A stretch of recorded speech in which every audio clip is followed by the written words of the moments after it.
Ksenia, welcome to my channel. Last week I watched HBO's Chernobyl and I was so impressed that I decided to make a special video about it. This video will be special to me in the first place because unfortunately the Chernobyl disaster affected my family and partly me, and so if you're interested, this video will be divided into two sections and watch whatever you want.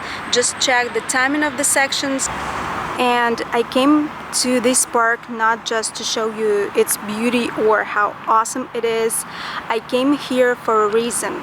This park is named after the Soviet nuclear physicist Sakharov, and so this is the monument to all the victims of nuclear disasters.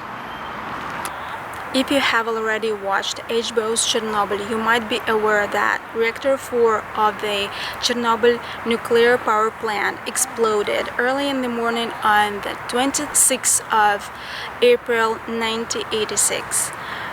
And luckily I was born 7 months later in the forest of Russia. So my mom and dad were safe that night.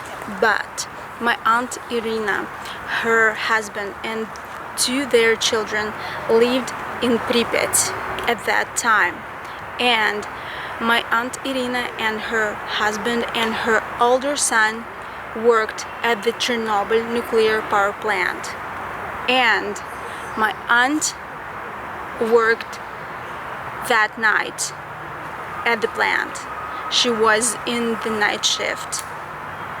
Here I'd like to mention that my Aunt Ira passed away, and all the information that you will hear next is taken from the words of my relatives. I don't remember us talking about it in my family when I was a teenager or when I was a child, at least not in my presence.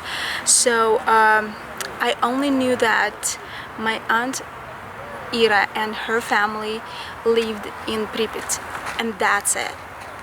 That night, my Aunt Ira was at work in the night shift. She worked as an engineer in the equipment department, and luckily she was working in one of three other power units, not in the fourth, where the explosion occurred. Unfortunately, I don't know the details of what was happening to my aunt that night, but I know that she had the official status of, and let me read it, it's not pronounceable without a paper, so she had the status of liquidator of the consequences of the accident at the Chernobyl nuclear power plant. Wow. When my aunt came back home after the night shift, she taped all the windows of her apartment to prevent the radiation of getting into her apartment. After the explosion, my aunt continued to work at the power plant for 3 more years, and one of her duties was to decontaminate the work clothing. I know that in 1989, she and her family moved to Kiev, where they were given an apartment, but each year after that they used to visit Pripyat and her old apartment there. The explosion itself and further work at power plant resulted in issues with my aunt's health, and she had major problems with her liver, stomach and thyroid gland, and she always got treatments in medical centers and hospitals. Why didn't we talk about it in our family?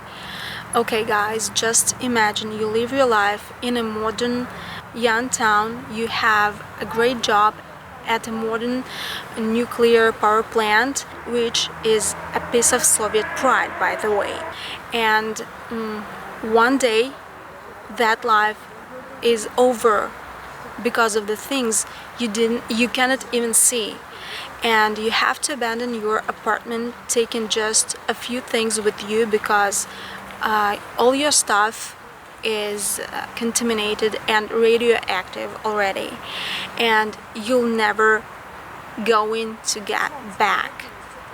Of course, it can be painful, and I think that is the reason why we didn't talk about it in our family. So this park has a second memorial. You can see it's a bird and a bell. The plate of this monument says that the nuclear bomb that was thrown to Nagasaki in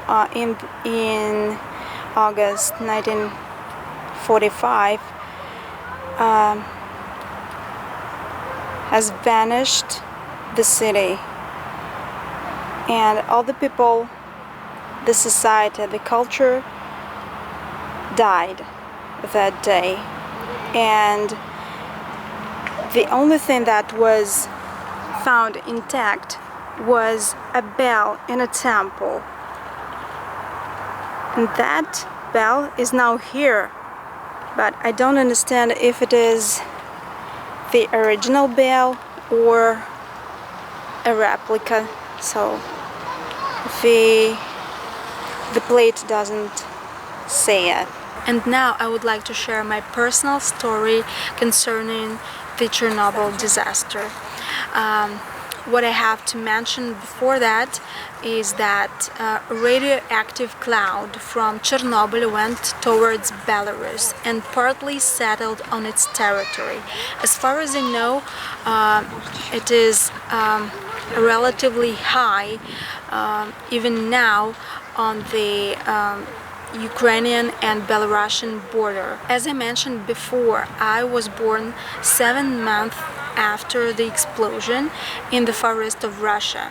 But in 1992, after the Soviet Union collapsed, my parents moved to Belarus because my father had an apartment in a small town in Belarus. I remember when I was a kid, and at the beginning of each school year, every schoolboy and every schoolgirl had to take a medical examination, and if a doctor had even a slightest concern about a child's thyroid gland, he or she prescribed iodine in tablets at once. And I remember when my mom used to take me to my pediatrician, she prescribed this iodine in tablets as a preventive measure, just in case. Also, doctors recommended eating more food that contained iodine. The product with the highest iodine value is laminaria or seaweed, and what's interesting here is that Belarus doesn't have any access to the sea, but you could easily buy seaweed in each and every grocery store, even in such a small city, such a small town in which I was living. You could buy it by weight and cook it the way you like. I got used to this seaweed salad so much that when I moved back to Russia and couldn't find this seaweed in grocery stores, I was really upset. This is the sad story of my family concerning Chernobyl disaster, and thank you guys for watching, and see you in my next videos. Bye.